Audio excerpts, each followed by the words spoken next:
सकाळी सकाळी तुमच्या भाऊले दिलं ना बा गुढी उभारण्याचं काम. मग काय आता लागलो कामा. ते ऐकलं रामभाऊनं, मग सुटले ना रामभाऊ पळत आणि गेले बा भलं मोठं आडं घेऊन आले. म्हणे सगळ्या गावापेक्षा वर आपलीच गुढी दिसली पाहिजे.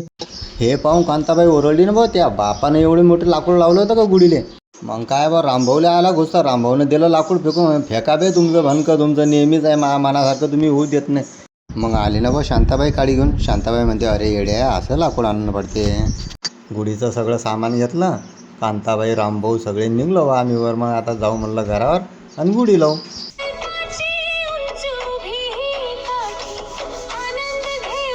तेवढ्यात तुमच्या भाऊनं गुढीला नेसवली ना साडी.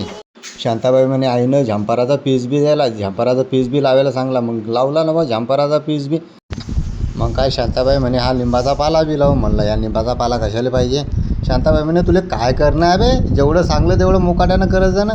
विनाकारांचा चौकशा करत राहतो, घेणं नाही देणं नाही.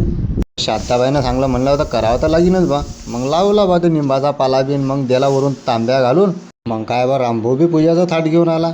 रामभाऊले म्हणलं बा हेच काम तू एक नंबर केला. मग सगळ्याला कुकू लावला.